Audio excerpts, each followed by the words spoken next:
오늘 부활주일이고 또 전도주일입니다. 부활의 영광 여러분이 함께 하시기를 축원하고요. 오늘 또 새로 나오신 분 앞길을 우리 하나님께서 꼭 인도해 주시기를 바랍니다. 한국에는 설과 또 추석절이 있는데 이 두 절기는 한국민들의 정신과 마음이 모아지는 그런 명절입니다. 그래서 모든 백성들이 그날 다 그 명절에 동참을 합니다. 그만큼 우리의 정서가 깊이 들어있기 때문에 그렇습니다. 교회에는 예수님의 성탄과 또 부활이라고 하는 그런 명절이 있습니다. 그래서 오늘 교회들이 이 부활절과 또 성탄절을 아주 소중하게 지킵니다. 역사를 보면 기독교는 두 줄기로 이렇게 흘러왔습니다. 하나는 서방교회이고 또 하나는 동방교회입니다. 서방교회는 로마 가톨릭을 중심으로 해서 흘러가는 역사를 말합니다. 이 서방교회에서는 예수님의 탄생에 초점을 강화를 해서 바라봅니다. 그래서 성탄절을 중시를 합니다. 특별히 로마 가톨릭에서는 성탄절을 통해서 아기 예수를 강조하고 또 어른 예수를 강조해요. 어른 예수는 마리아죠. 이 둘을 아주 강조를 하게 됩니다. 그런데 동방종교는 동방정교회라고도 그러는데 교회는 죽었다가 사신 예수님, 부활하신 예수님의 부활절에 초점을 많이 강화해서 둡니다. 그래서 동방교회에서는 부활절을 아주 중시 여기고 강화를 하는 거죠. 이 복음서를 보면 예수님의 탄생을 강조하고 또 부활을 강조합니다. 복음서 첫머리에 보면은 예수님의 탄생을 다 기록을 하고 있어요. 특별히 누가복음, 마가복음은 아주 장황하게 자세하게 설명을 합니다. 그런데 부활절에 비하면 예수님의 탄생 기록은 아주 짧습니다. 그래서 마가복음, 요한복음은 아예 예수님의 탄생 기록을 취급하지를 않습니다. 그러나 예수님의 고난, 부활은 아주 중요하게 여깁니다. 그래서 복음서 모두가 다 이 고난과 부활을 대서특필을 하지요. 특별히 성경의 마태복음 같은 경우는 모두 28장인데 그 중에서 10장을 할애해서 예수님의 고난과 부활을 집중적으로 다루고 있어요. 전체 복음서 내용의 3분의 1을 고난과 부활에 할애한다고 볼 수 있죠. 또 요한복음은 21장인데 21장 가운데서 10장을 그러니까 절반가량을 고난과 십자가의 죽음과 부활에다가 초점을 맞추고 있다 그 말이에요. 그만큼 부활은 중요한 거예요. 우리 특별히 기독교에서 부활은 기독교의 생존 이유고 존재 이유고 또 기독교가 가장 핵심적인 중심의 복음이 부활에 초점이 맞추어져 있게 된 거죠. 부활하는 날 제자들은 춤을 췄어야 돼요. 나가서 춤췄어야 되고 기뻐해야 되고 환호를 질렀어야 돼요. 부활은 그만큼 그 당시 제자들에게는 아주 중요한 일이었습니다. 그런데 예수님이 막상 부활하셨어요. 그런데 제자들은 나가서 환호한 것도 아니고 나가서 축하한 것도 아니고 나가서 정말로 춤춘 것도 아니고 깨름칙한 마음으로 부활절을 맞이했어요. 유감이죠. 그 좋은 환호인데 엊그제 죽으셨던 예수님이 오늘 다시 살아났는데 악의 질서, 어둠의 질서를 이기고 보란듯이 성공을 했고 승리했고 살아나셨는데 세상의 모든 부조리, 모든 불의 그걸 보란듯이 이기고 승리하셨는데 제자들은 막상 예수님이 부활하셨을 때 그렇게 나가서 춤추지 못했고 환호하지를 못했어요. 거기에는 이유가 있겠죠. 그 이유가 몇 가지 있는데 알고 보면 그 이유가 우리들이 지금 가지고 있는 이유이기도 해요. 그 첫 번째 이유가 그만큼 부활을 믿기가 어렵고 받아들이기가 어려운 신학이다. 이런 점이 첫 번째 꼽힐 수 있어요. 예수님의 부활은 인류 역사상 초유의 사건이에요. 사람들이 가지고 있는 상식을 뒤엎었어요. 그거를 어느 날 갑자기 싹 받아들이기에는 상당히 애로가 있었다는 거죠. 믿음이 좋은 것처럼 보였던 막달라 마리아도 안식 후 첫날 새벽에 무덤으로 달려가요. 거기까지는 좋았는데 달려갈 때 옆에는 향유병이 들려 있었어요. 예수님이 시체에 바르려고 가져간 거죠. 그러니까 마리아의 개념 속에는 부활하신 주님이라는 개념보다는 그런 개념이 약화됐던 거죠. 또 마리아에 의해서 무덤이 텅 비어 있었더라. 그 소식을 듣고 제자들도 뛰어가요. 뛰어가서 보니까 무덤 문을 열렸고 시체는 없어졌고 그리고 수건과 시체를 쌌던 세마포만 놓여 있었다고 그랬어요.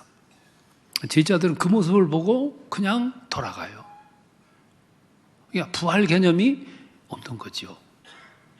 이건 이렇게 힘든 이 문제예요. 오늘 읽은 이 성경 본문을 보면 예수님 부활하신 후에 제자들이 고향으로 내려가요. 고향은 갈릴리에. 거기 가가지고 다시 고기잡이에 나섰습니다. 그 제자들이 고기잡이에 나섰다는 말은 무슨 말이냐면은 옛날 직업으로 돌아갔다 그 말이에요. 옛날 어부 생활로 돌아갔어요. 예수님이 부활했는데 왜 이런 시행착오를 겪냐면은 그만큼 제자들로서는 영적으로 성숙도가 미숙했어요. 그리고 그 당시에도 부활이라는 걸 받아들이기에는 역부족이었다. 예, 그 말이죠. 뭐 그저 시대만 그랬습니까? 오늘도 마찬가지죠. 오늘도 우리들이 부활을 말하지만 많은 그리스도인들이 목회자들을 포함해서 정말로 예수님의 부활로 받아들이고 신뢰하고 고백하는 그런 프로테지가 얼마나 되겠냐 이 말씀이에요. 그래 믿지 않는 사람들이 부활을 얘기를 하면 황당한 얘기라고 돌릴 수밖에 없는 거죠. 부활은 이렇게 어려워요. 엠마오를 향해 가던 두 제자들, 그들도 예루살렘을 떠날 때 누군가로부터 살아났다, 부활했다는 얘기를 듣고 고향을 내려가는 거예요. 부활하셨다는 얘기를 듣고서도 고향으로 내려가요. 이 문제는 이렇게 받아들이기가 어려운 문제죠. 그래서 이게 초유의 사건이기 때문에 이 부활을 나의 믿음으로 신앙으로 고백하고 받아들이기에는 상당히 어려움이 있었다. 그때도 그렇고 오늘도 마찬가지예요. 또 하나 두 번째 이유는 제자들이 가졌던 신앙이 상식 신앙이 훨씬 더 많았어요. 부피로 따지면 신앙이 예수님을 하나님의 아들 메시아로 보는 그 믿음의 확률보다는 예수님을 그냥 지도자로 보는, 그리고 조금 더 악센트를 둔다면 예수님은 이 시대를 위해서 태어난 메시아라는 그런 지극히 상식적인 신앙에 머물러 있었어요.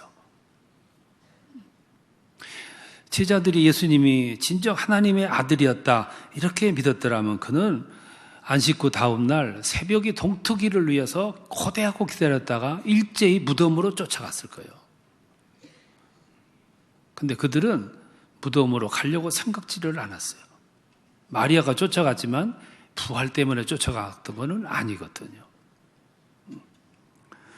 다만 제자들의 머릿속에는 무슨 마음이 들었냐면은 저 예수님은 이 시대를 위해서 태어난 아주 중요한 역할을 하는 위대한 지도자다. 이 개념이 확 들어있어요.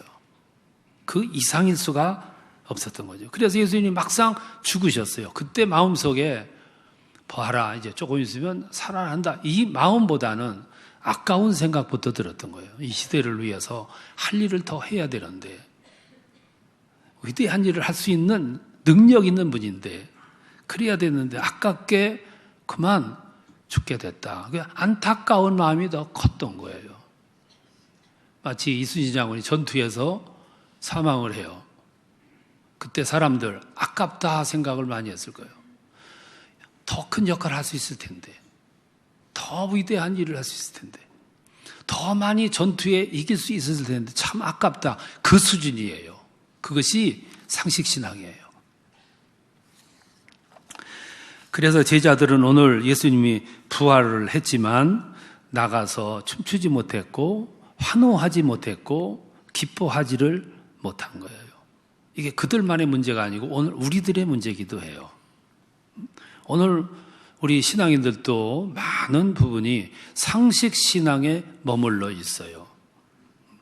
그러니까 예수님 부활을 자꾸만 사람들이 이성적으로 해석하려고 하다가 도난설을 말하게 되고 기절설을 말하게 되고 또 신화설을 말하게 되고 도적설도 말하게 되는 거예요. 예수님의 부활은 실제적으로 이루어진 하나님의 은혜였다. 이런 고백을 가질 수 있는 것은 아무나 갖는 것은 아니에요. 그걸 우리는 믿음이라 그러는데 믿음은 내가 갖는 것이 아니고 하나님이 주시는 선물이에요. 그러니까 그걸 믿는 거예요. 더 많은 사람들이 믿을 수 없는 이 신비한 사건을 우리는 믿을 수 있는 것은 하나님께로부터 주어진 선물 때문이고 믿음의 깊이 때문입니다. 여러분들에게 주어진 이 믿음이 주께로부터 주어진 은혜요 축복인 줄로 믿으시 바랍니다. 또 하나가 있어요.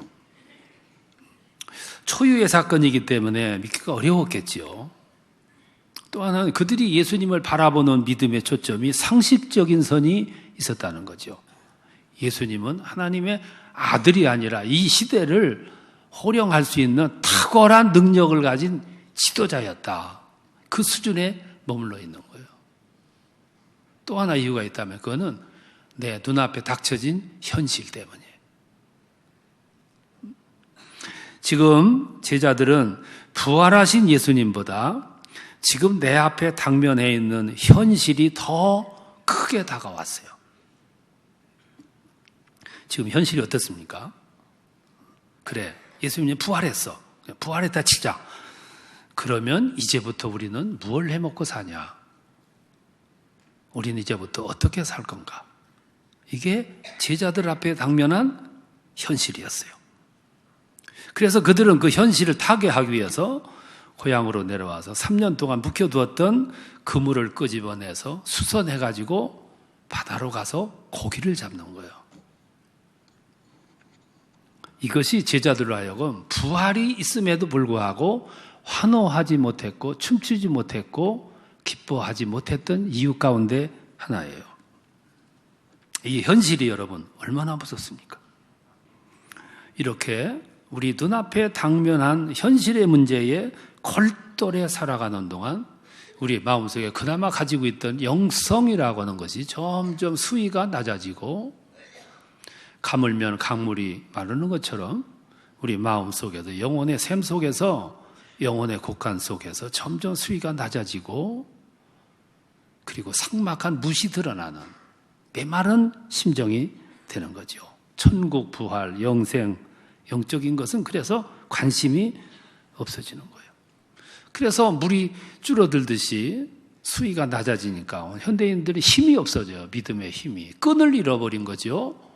그래서 점점 이 길에서 탈락하고 밀려나고 떨어져 나가는 거죠. 제자들이 그 심정이었습니다. 오늘 우리 신앙인들이 이렇게 살아가다 보면 이것이 한 달, 두 달, 석 달의 문제가 아니고 이 생활이 오래되다가 보면 참 위험한 삶으로 우리가 전진을 해요. 영적인 기초가 메말라져요. 약해집니다. 그러다가 우리 삶에 중대한 문제가 터지면 그걸 감당할 길이 없어요. 근본이 없기 때문에, 기초가 없기 때문에 지탱할 힘이 없어지는 거예요. 그때 나의 삶에 중병이 찾아왔어요. 진찰을 해보니까 암이라고 그래요. 6개월밖에 못 산다 그래요. 그 통보를 받자마자 나의 삶은 흔들리기 시작해. 기초가 없고 뿌리가 약하기 때문에 흔들림이 커요. 무게가 없는 것들은 흔들림이 큰 법이에요. 짐을 싣지 않은 짐차는 흔들림이 커요. 무게가 없는 건불, 말라버려진 건초들, 바람 조금만 불면 사정없이 날아가요. 뿌리가 약한 나무는 견디지 못하고 넘어지는 거예요. 이게 참 무서운 현실이에요. 그래서 그때는 내 삶에 주어진 현실이 너무 크게 와닿는 거예요. 너무 높아. 너무 커져요. 가나안에 정탐을 갔던 정탐원들이 가자마자 본 것은 사람이 키 큰 것만 봤어요. 약속이 안 보이고 비전이 안 보이고 하나님께서 가라 해서 온 목적을 잃어버릴 때 사람들의 키 큰 것만 봤어요. 현실만 확대돼서 보여요. 골리앗 앞에 서 있던 이스라엘 백성들은 누구도 물러나고 사울을 비롯해서 모두가 다 상대방이 너무 컸어요. 너무 크게 보이는 거예요. 그 큰 사람 저 배 위에서 역사하는 하나님은 보이지를 않아요. 가나안 땅의 저 삭막한 땅, 저 밑에서 꿀이 흐르는 그런 생각은 상상도 못하는 거예요. 현실이 너무 크게 엄습해 왔기 때문에 그런 거죠. 이게 뿌리가 약하면 이렇게 될 수밖에 없죠. 여기 제자들을 보세요. 그동안 많은 시행착오를 거쳤어요. 예수님을 피하기도 했어요. 부인도 해봤고 배반도 해봤어요. 그러다가 예수님이 막상 죽음에서 부활하셨어요. 그러면 잃어버렸던 환희를 되찾았어야 돼. 기쁨과 행복과 초점을 확인했어야 돼. 근데 예수님이 부활, 그들에게 아무런 힘이 돼주지를 않았던 거예요. 그래서 고향 바다로 내려간 거죠. 가서 고기를 잡는 거예요. 옛날 경험을 살려서 그물을 던졌어요. 제자들은 속으로 그랬겠죠. 이제 우리에게 살 길은 이거밖에 없다. 이 방법밖에 없다. 그래서 헤어진 그물을 수선을 해가지고 다시 갖다 던졌겠죠. 그 이야기는 무슨 얘기냐면 이제는 누구도 믿을 사람이 없어. 이제 우리 능력만 가지고 살 수밖에 없어. 그런 마음을 가지고 가서 그물을 던졌겠죠. 이런 부류의 사람들은 신앙을 가졌더라도 대부분 좀 배웠다는 분들이 취하는 행동이에요. 좀 배웠다고 하는 분들은 예수, 내가 위기에 빠졌을 때 무슨 힘이 되어주나? 눈물의 기도, 그거는 좀 배운 것이 미약한 사람들이 하는 짓이지. 지식을 가진 우리가 그 기도한들 무슨 힘이 있겠어? 그래서 내가 할 수 있는 일이 무언가를 찾아 나서는 거예요. 제자들이 그런 모습이에요. 제자들은 빈 그물을 가지고 가서 던지면서 이 방법밖에 없어. 바로 그게 그 심령이 깔려 있는 거예요. 그렇게 가서 그물을 던졌습니다. 고기가 많이 잡혔냐? 잡혀질 수가 없는 거죠. 물고기가 IQ가 얼마인지 모르지만 그렇게 그물을 던졌는데 고기가 많이 잡혔다. 세상에 그런 일은 없어요. 물고기들이 얼마나 영악한데 낚시를 이렇게 던졌다고 다 잡혀 올라와요? 그물을 가서 던졌어요. 가득 잡혀 올라옵니까?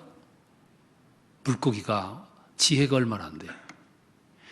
물고기는 적어도 실패한 사람이 던지는 낚시, 실패한 사람이 그 심정으로 던지는 그물, 거기는 잡혀주지를 않는 거예요. 그러니까 밤새도록 그물을 던졌으나 빈 그물이었어요.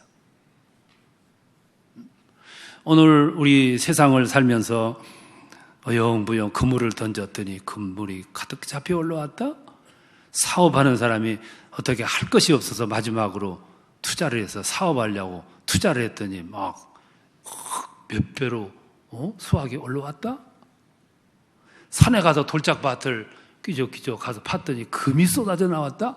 이 세상은 그런 법은 없어요. 실패한 심정을 가지고 그물을 갖다 던졌더니 가득 잡혀왔다. 그러면 세상에 사는데 고뇌가 어디 있겠어요? 왜 고민이 있겠습니까? 그러니까 21장 3절에 보면 그 밤에 아무것도 잡지 못했다 그랬어요.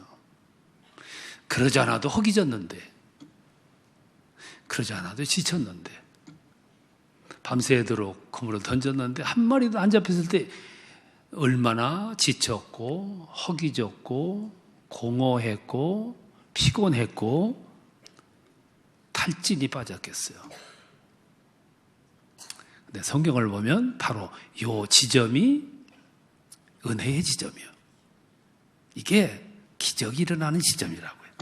그 시간에 예수께서 그곳에 오셨어요. 주님 오셔서 말씀합니다. 고기를 잡았느냐? 제자들은 지금 3년 동안이나 들었던 예수님의 음성을 못 듣는 거예요. 그게 누군지를 모르는 거예요. 고기를 잡았냐? 한 마리도 못 잡았습니다. 그랬더니 오른편에 그물을 한 번 더 던져보라 그래요. 그렇게 던졌더니 그물 가득히 잡혀왔다. 이게 성경의 말씀이잖아요. 그러면 여기 오른편의 의미는 무슨 말씀일까요? 누가복음 5장에 보면 예수님 제자 되기 이전에 그들을 찾아가셔서 밤새도록 고기를 못 잡았을 때 깊은 데로 가서 던져보라 그러셨어요. 깊은 데로 가서 던지라 하는 말은 바토스라는 말을 제가 썼어요. 에이스토 바토스예요. 그 말은 무슨 말이냐면 보이지 않는, 바닥이 보이지 않는 시면의 바다로 나가라 그런 뜻인데, 그 말은 무슨 말이냐면은 안일함, 평안함, 안전함, 익숙한 환경을 떠나서 멀리 나가서 좀 모험하라 그 말이에요. 그래서 던졌더니 그물 가득히 잡혔다. 누가복음 5장에서 그랬어요. 근데 오늘 이 말씀은 오른편에 던지라 그랬어요. 오른편이라는 말은 덱시오스라는 말인데 행운이라는 뜻이에요. 이게 무슨 말이냐면 내 경험으로 말고 내 명령을 따라, 이게 그 말이고, 그 말은 또 쉽게 말하면 무슨 말이냐면은 지금 이 자리가 너희들이 있어야 할 자리냐 하고 묻는 말씀이에요. 더 쉽게 말하면 그물을 들고 내가 있어야 할 자리로 나아가라 그런 뜻이에요. 아주 의미심장한 말씀이죠. 그랬더니 그물 가득히 잡히는 행운이 주어졌다 이 말씀이에요. 지금 예수님은 제자들에게 이렇게 물으세요. 그리고 이 물음은 오늘 아침 우리에게 주시는 질문이기도 해요.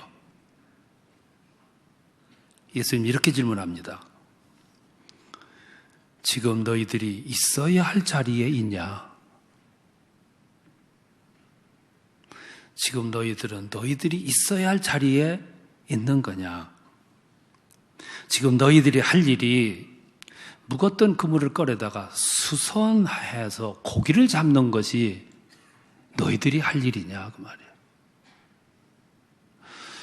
너희들이 여기 서 있는데 이 자리가 너희들이 서야 할 자리며 그물을 다시 만들어가지고 고기를 잡는 이 일이 너희들이 지금 해야 할 일이냐 그 말이에요.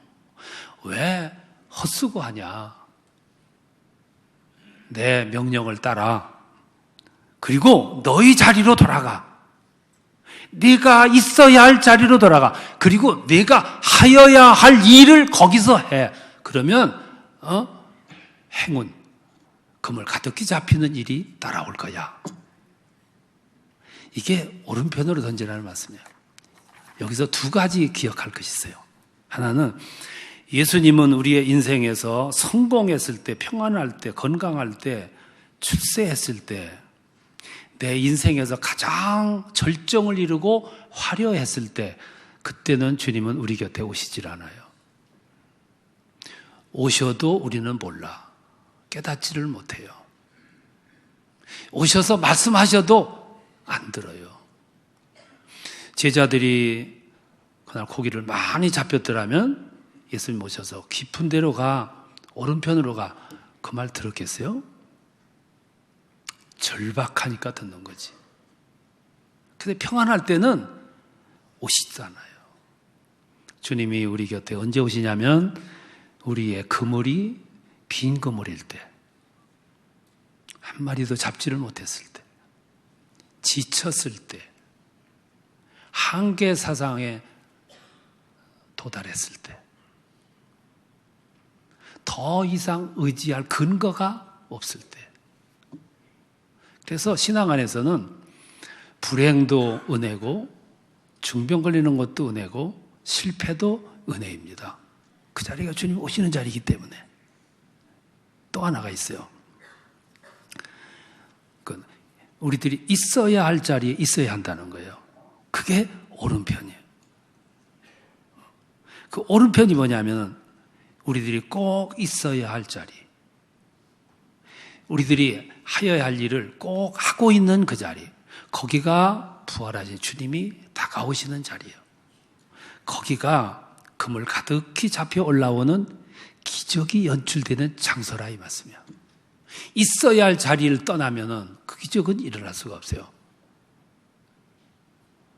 여러분, 오른편으로 가세요. 오른편으로 가셔서 깊은 곳에 던지세요. 그럼 여러분의 영혼의 곳간에, 심령의 곳간에 여러분들의 그물에 가득 채워지는 하나님의 은혜가 함께 할 줄로 믿습니다. 오늘 처음 나오신 분들이 계시면 여러분들이 서야 할 자리는 이제는 오른편이에요. 거기가 주님이 오시는 자리, 거기가 빈 그릇이 채워지는 자리.